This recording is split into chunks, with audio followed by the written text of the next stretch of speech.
ನಡೆಸ್ತಾ ಇದ್ದೀವಿ. ನಾವು ರಾಜ್ಯಪಾಲರ ಅಧಿಕಾರವನ್ನು ಪ್ರಶ್ನೆ ಮಾಡ್ತಾ ಇಲ್ಲ.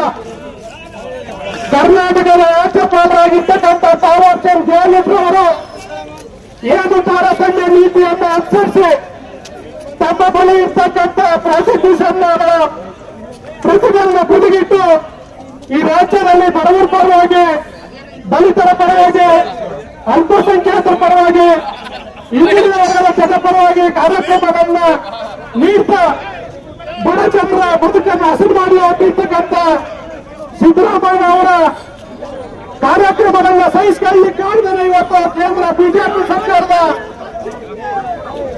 ಮಾತುಕತೆ ಇವತ್ತು ಅವರ ತಾಳತಕ್ಕಂಥ ಕುರಿತ ರಾಜ್ಯಪಾಲರು ಏನು ಪ್ರಾಸಿಕ್ಯೂಷನ್ಗೆ ಅನುಮತಿಯನ್ನು ಕೊಟ್ಟಿದ್ದಾರೋ ಅವರ ತಾರತಮ್ಯ ನೀತಿಯನ್ನು ಕಳಿಸಿ ನಾವು ಇವತ್ತು ಪ್ರತಿಭಟನೆಯನ್ನು ಮಾಡ್ತಾ ಇದ್ದೇವೆ. ಬಂದಿದ್ದಾರೆ ನಿಜವಾಗ್ಲೂ ರಾಜ್ಯಪಾಲರು ಕಾನೂನುಬದ್ಧವಾಗಿ ಕ್ರಮ ಕೈಗೊಂಡಿದ್ದರೆ ನಮ್ಗೆ ಯಾವುದು ತಗೊಂಡಿಲ್ಲ.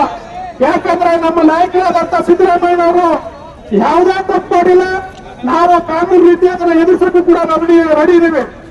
ಆದ್ರೆ ಏನು ಈ ರಾಜ್ಯದಲ್ಲಿ ಲಕ್ಷಾಂತರ ಕೋಟಿ ರೂಪಾಯಿ ಅವರ ಭ್ರಷ್ಟಾಚಾರದಲ್ಲಿ ತೊಡಗಿರ್ತಕ್ಕಂಥ ಗಾಲಿ ಜನಾರ್ದನ್ ರೆಡ್ಡಿ ಅವರಾಗಿರ್ಬೋದು, ಜನತಾ ದಳದ ಪರಮೋಚ್ಚ ನಾಯಕ ಎಚ್ ಡಿ ಕುಮಾರಸ್ವಾಮಿ ಅವರ ಫೈಲ್ ಆಗಿರ್ಬೋದು, ಮುರುಘಾ ಶ್ರೀರಾಣಿ ಅವರಾಗಿರ್ಬೋದು, ಶಶಿಕಲಾ ಪಲ್ಲ ಅವರ ಪ್ರತಿಗಳೆಲ್ಲವೂ ಕೂಡ ಕುಟುಂಬ ಇದ್ರು ಕೂಡ ಅವ್ಯಾವತ್ತೂ ಕೂಡ ಪ್ರಾಸಿಕ್ಯೂಷನ್ ಕೊಡಲೆ ಇವತ್ತು ಸಿದ್ದರಾಮಯ್ಯ ಅವರ ಒಬ್ಬರನ್ನೇ ಟಾರ್ಗೆಟ್ ಇಟ್ಕೊಂಡು ಅವರ ಪ್ರಾಸಿಕ್ಯೂಷನ್ ಅನುಮತಿ ಕೊಟ್ಟಿರೋದನ್ನ ನೋಡಿದ್ರೆ ಈ ರಾಜ್ಯದಲ್ಲಿ ಹಿಂದುಳಿದ ವರ್ಗದ ಒಬ್ಬ ಪರಮಾರ್ಥ ನಾಯಕನ್ನ ಮಿಡಿಸ್ಬೇಕು ಅಂತಕ್ಕಂಥದ್ದು ಅವರ ಗುರಿ ಅಂತಕ್ಕಂಥದ್ದು ಇವತ್ತು ಸ್ಪಷ್ಟವಾಗಿ ಇದೆ.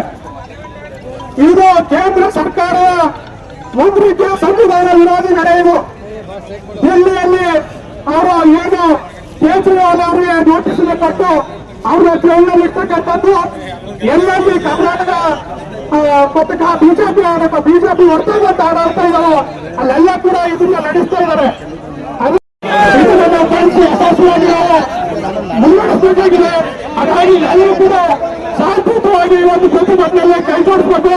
ಸಂಜೆ 5 ಗಂಟೆ ತನಕ ಇರುತ್ತೆ.